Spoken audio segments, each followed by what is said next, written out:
Gosh, it is such a nice day, so I'm just going to keep on reading in the sunshine here. But first, someone wants to say hello. Louie. He's enjoying the sunshine too. All right, well, we're at chapter 19, the Egg Sac. We've got just a few more chapters to go. Thanks for sticking it out with me. And here we go.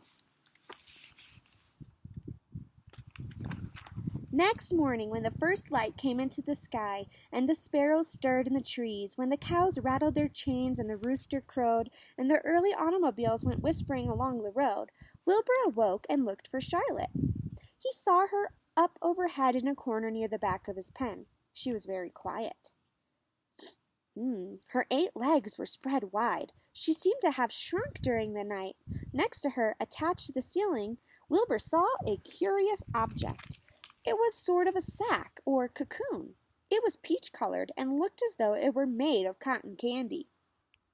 "Are you awake, Charlotte?" he said softly. "Yes," came the answer. "What is that nifty little thing? Did you make it?" "I did indeed," replied Charlotte in a weak voice. "Is it a plaything?" "A plaything? I should say not. It is my egg sac, my magnum opus." "I don't know what a magnum opus is," said Wilbur. "That's Latin," explained Charlotte. "It means great work. This egg sac is my great work, the finest thing I have ever made." "What's inside it?" asked Wilbur. "Eggs?" 514 of them," she replied. 514, said Wilbur. "You're kidding." "No, I'm not. I counted them. I got started counting, so I kept on, just to keep my mind occupied." "It's a perfectly beautiful egg sac," said Wilbur, feeling as happy as though he had constructed it himself. "Yes, it is pretty," replied Charlotte, patting the sac with her 2 front legs. "Anyway, I can guarantee that it is strong. It is made out of the toughest material I have. It is also waterproof. The eggs are inside and will be warm and dry." "Charlotte," said Wilbur dreamily, "are you really going to have 514 children?" "If nothing happens, yes," she said. "Of course they won't show up till next spring." Wilbur noticed that Charlotte's voice sounded sad. "What makes you so downhearted? I should think you'd be terribly happy about this."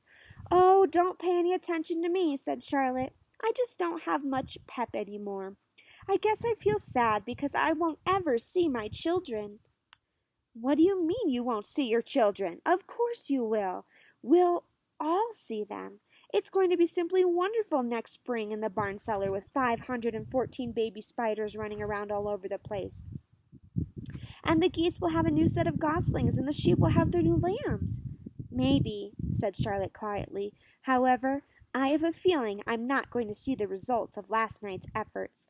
I don't feel good at all. I think I'm languishing, to tell you the truth." Wilbur didn't understand the word languish, and he hated to bother Charlotte by asking her to explain. But he was so worried he felt he had to ask. "What does languishing mean?" "It means I'm slowing up. I'm feeling my age. I'm not young anymore, Wilbur, but I don't want you to worry about me. This is your big day. Look at my web. Doesn't it show well with the dew on it?" Charlotte's web never looked more beautiful than it looked this morning. Each strand held dozens of bright drops of early morning dew. The light from the east struck it and made it all plain and clear. It was a perfect piece of designing and building. In another hour or so, a steady stream of people would pass by, admiring it and reading it and looking at Wilbur and marveling at the miracle. As Wilbur was studying the web, a pair of whiskers and a sharp face appeared. Slowly Templeton dragged himself across the pen and threw himself down in a corner. "I'm back," he said in a husky voice. "What a night!" The rat was swollen to twice his normal size, and his stomach was as big as a jelly jar. Do you know what kind of figurative language that is? His stomach was as big as a jelly jar. It's a simile. "What a night!" he repeated hoarsely. "What a feasting and carousing! A real gorge! I must have eaten the remains of 30 lunches. Never have I ever seen such leavings, and everything well ripened and seasoned with the passage of time and the heat of the day. Oh, it was rich, my friends, rich!" "You ought to be ashamed of yourself," said Charlotte in disgust. It would serve you right if you had an acute attack of indigestion. Don't worry about my stomach, snarled Templeton. It can handle anything. And by the way, I've got some bad news. As I came past the pig next door, the one that calls himself Uncle, I noticed a blue tag on the front of his pen. Oh no. That means he has won first prize. I guess you're licked, Wilbur. You might as well relax. Nobody is going to hang any medal on you. Furthermore, I wouldn't be surprised if Zuckerman changes his mind about you. Wait till he gets hankering for some fresh pork and smoked ham and crisp bacon. He'll take the knife to you, my boy. Be still, Templeton, said Charlotte. You're too stuffed and bloated to know what you're saying. Don't pay any attention to him, Wilbur.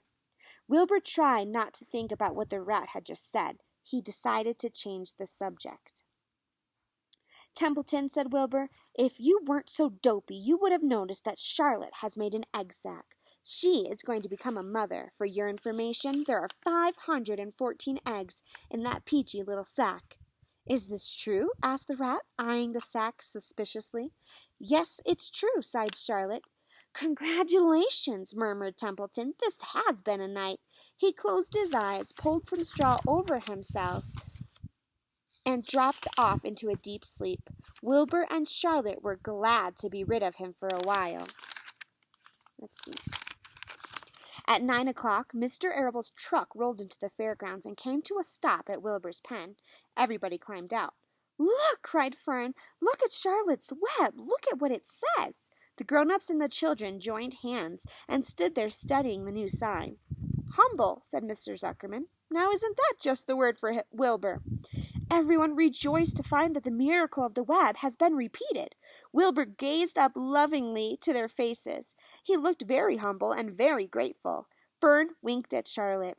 Lurvy soon got busy. He poured a bucket of warm slops into the truck, and while Wilbur ate his breakfast, Lurvy scratched him gently with a smooth stick. Wait a minute, cried Avery. Look at this. He pointed to the blue tag on Uncle's pen. This pig has won first prize already. The Zuckermans and the Arables stared at the tag. Mrs. Zuckerman began to cry. Nobody said a word. They just stared at the tag, then they stared at Uncle, then they stared at the tag again. Lurvy took out an enormous handkerchief and blew his nose very loud, so loud, in fact, that the noise was heard by stable boys over at the horse barn. Can I have some money? Asked Fern. I want to go out on the midway. You stay right where you are, said her mother. Tears came to Fern's eyes. What's everybody crying about? Asked Mr. Zuckerman. Let's get busy. Edith, bring the buttermilk. Mrs. Zuckerman wiped her eyes with a handkerchief. She went to the truck and came back with a gallon jar of buttermilk. Bath time, said Zuckerman cheerfully. He and Mrs. Zuckerman and Avery climbed into Wilbur's pen. Avery slowly poured the buttermilk on Wilbur's head and back, and as it trickled down his sides and cheeks, Mr. and Mrs. Zuckerman rubbed it into his hair and skin. Passers-by stopped to watch. Pretty soon, quite a crowd had gathered. Wilbur grew beautifully white and smooth. The morning sun shone through his pink ears. He isn't as big as the pig next door, remarked one bystander, but he's cleaner. That's what I like. So do I, said another man. He's humble, too, said a woman, reading the sign on the web. Everybody who visited the pig pen had a good word to say about Wilbur. Everyone admired the web, and of course nobody noticed Charlotte. Suddenly, a voice was heard on the loudspeaker. Attention, please, it said.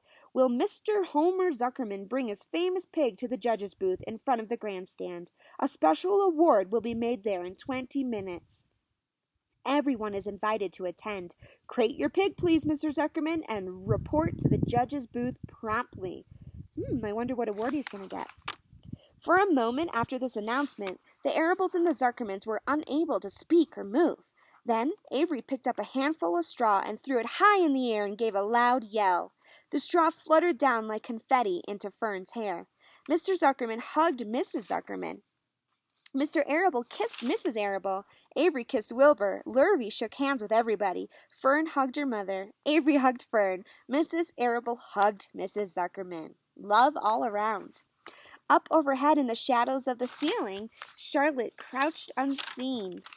her front legs encircling her egg sac. Her heart was not beating as strongly as usual, and she felt weary and old, but she was sure at last that she had just saved Wilbur's life, and she felt peaceful and contented. "We have no time to lose," shouted Mr. Zuckerman. "Lurvy, help him with the crate." "Can I have some money?" asked Fern. "You wait," said Mrs. Arable. "Can't you see everybody is busy?" "But put that empty buttermilk jar into the truck," commanded Mr. Arable. Avery grabbed the jar and rushed to the truck. "Does my hair look all right?" asked Mrs. Zuckerman. "Looks fine," snapped Mr. Zuckerman, as he and Lurvy set the crate down in front of Wilbur. "You didn't even look at my hair," said Mrs. Zuckerman. "You're all right, Edith," said Mrs. Arable. "Just keep calm." Templeton, asleep in the straw, heard the commotion and awoke. He didn't know exactly what was going on, but when he saw the men shoving Wilbur into the crate, he made up his mind to go along. He watched his chance, and when no one was looking, he crept into the crate and buried himself in the straw at the bottom. "All ready, boys?" cried Mr. Zuckerman. "Let's go."